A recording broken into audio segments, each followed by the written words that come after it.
అందరికీ నమస్తే అండి. కాకినాడ జిల్లా తుని నియోజకవర్గంలో నిన్న ఒక ఘోరమైన ఘటన జరిగింది. అయితే ఈరోజు మార్నింగ్ బ్రేకింగ్ న్యూస్ నిందితుడు చనిపోయేలా, తప్పు చేసిన వ్యక్తి ఆల్రెడీ చనిపోయినట్టే ఉంది. సో ఇక్కడ మనకు ఓవరాల్గా ఈ ఘటనకు సంబంధించి ఒక కీలకమైన అంశం ఏంటంటే, ఈ తుని నియోజకవర్గంలో కొండవారపేట అనే గ్రామానికి చెందిన తాటిక నారాయణరావు అనే వ్యక్తి 62 సంవత్సరాలు. తెలుగుదేశం పార్టీలో గ్రౌండ్ లెవెల్లో యాక్టివ్గానే ఉంటాడు. గత కొన్ని సంవత్సరాలుగా టీడీపీలో యాక్టివ్గా తిరుగుతుంటాడు. మండల స్థాయిలో కూడా తిరుగుతుంటాడు. కమ్యూనిటీ బై ఎస్సీ అంట. సో ఈయన అదే ఆ నియోజకవర్గంలోనే తుని పట్టణానికి చెందిన ఒక బాలిక 13 సంవత్సరాలు జగన్నాథగిరిలోని గురుకుల పాఠశాలలో 8వ తరగతి చదువుతోంది.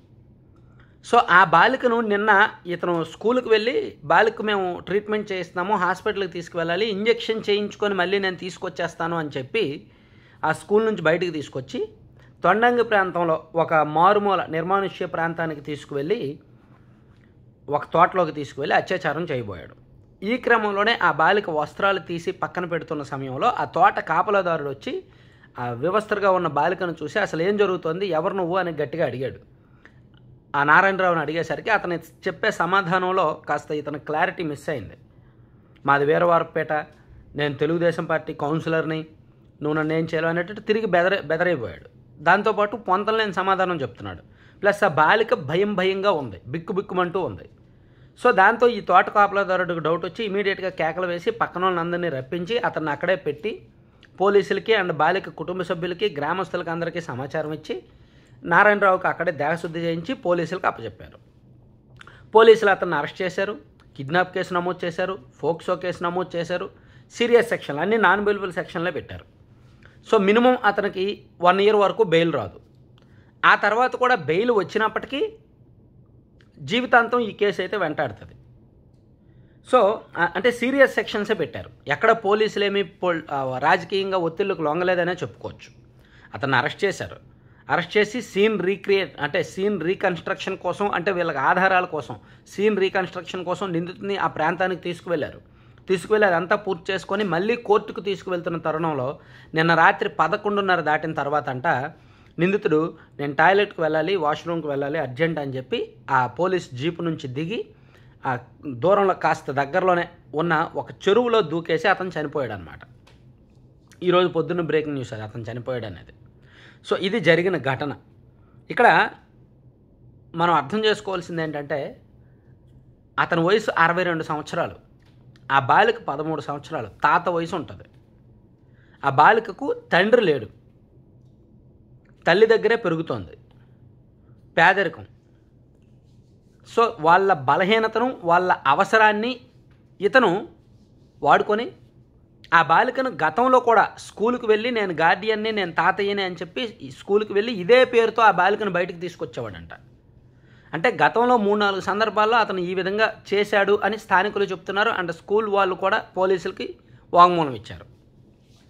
సో ఇక్కడ ఇది రాజకీయంగా కూడా వైరల్ అయినప్పటికీ ఇక్కడ మనం అర్థం చేసుకోవాల్సింది ఒకటి, నిందితుడిది ఏ పార్టీ అయినా ప్రభుత్వం ఎలా రెస్పాండ్ అయింది, పోలీసులు ఎలా రెస్పాండ్ అయ్యారు, ఆ పార్టీ వాళ్ళు ఏమైనా అతన్ని కాపాడే ప్రయత్నం చేశారా, ఇది మాత్రమే మనం చూడాలి. వైసీపీ అవని, టీడీపీ అవని, జనసేన అవని, ఏ పార్టీ అయినా అవని, నారాయణరావు తప్పు చేసిన తర్వాత అక్కడ ఎమ్మెల్యేనో లేదంటే అక్కడ ఎంపీనో లేదంటే ఎవరో పొలిటీషియన్స్ రంగంలోకి దిగి అరే బాబు వాడిది మా పార్టీ ఏరా, వాడు అధికార పార్టీ వాడిని ఏం చెయ్యొద్దు అన్నారా? అనలేదు కదా. సో వాడు టీడీపీ వాడైనా అంతే, వైసీపీ వాడైనా అంతే, క్రిమినలే. వాడు తప్పు చేశాడు, దొరికాడు కాబట్టి పోలీసులు అరెస్ట్ చేశారు. పోలీసుల మీద ఎటువంటి రాజకీయ ఒత్తిళ్లు లేవు. పైగా హోంమంత్రి అనిత గారు, ముఖ్యనేత నారా లోకేష్ గారు అండ్ అందరూ కూడా ఈ ఘటన మీద రియాక్ట్ అయ్యారు. వాడిని అసలు వదిలిపెట్టము, కఠినంగా శిక్షిస్తాము, ఇటువంటి ఘటనలు అయితే మాత్రం ఉపేక్షించేది లేదు అని చెప్పి నిన్ననే ఈ ఘటన బయటకు వచ్చిన వెంటనే రియాక్ట్ అయ్యారు. సో అంటే ఇక్కడ మనం చెప్పుకోవాల్సింది, అతను ఏ పార్టీ అయినా సరే, ఏమంటే క్రిమినల్స్కి పార్టీలు ఉండవండి. పలానా పార్టీ వాళ్ళే తప్పు చేస్తారు, పలానా పార్టీ వాళ్ళు శుద్ధపూసలు అనడానికి లేదు. అది వ్యక్తిగత వ్యవహారం, వ్యక్తిగత వక్రబుద్ధి, వ్యక్తిగత దుర్మార్గం. సో వాడు అలా చేశాడు. మేబీ వాడు ఫ్యూచర్లో వైసీపీలో ఉన్న అలా చేస్తే అది పార్టీకి అంటగట్టలేం, పార్టీకి సంబంధం ఉండదు. ఈవెన్ వైఎస్ఆర్ కాంగ్రెస్ పార్టీలో ఎవరైనా చేసినా సరే ఇప్పుడు ఆ పార్టీకి ఎవరో అంటగడతారేమో కానీ నా ఫార్ములా ఏంటంటే ఇటువంటి తప్పులు చేసే వాళ్ళకి పార్టీలో అండగా ఉంటే అది పార్టీ తప్పు. సో ఇక్కడ ఈయనకు ఆల్రెడీ జరగాల్సింది జరిగింది, ఈయనే చనిపోయాడు కాబట్టి ప్రస్తుతం ఈ ఘటనకు సంబంధించి ఇది అప్డేట్స్. అయితే ఈయన టీడీపీలో పనిచేసిన మాట వాస్తవమే, అండ్ యనమల రామకృష్ణ గారి దగ్గర కీలకంగా పనిచేసిన మాట కూడా వాస్తవమే.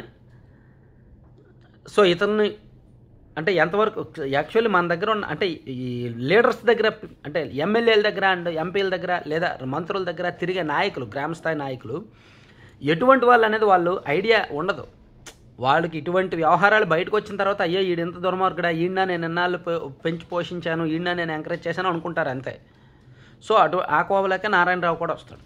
సో ఓవరాల్గా ఈ ఘటన అయితే మాత్రం ఇలా ముగిసింది. ఇంకా ఏమైనా అప్డేట్స్ ఉంటే గతంలో 3-4 సార్లు చేశాడు కాబట్టి ఎప్పుడు చేశాడు, ఎలా చేశాడు, ఏమైనా బాలిక ఏమైనా మాట్లాడుతోందా, ఆ కుటుంబ వెర్షన్ ఏంటి, ఇదంతా ఇంకేమైనా అప్డేట్స్ ఉంటే మళ్ళీ చెప్దాం. Thank you.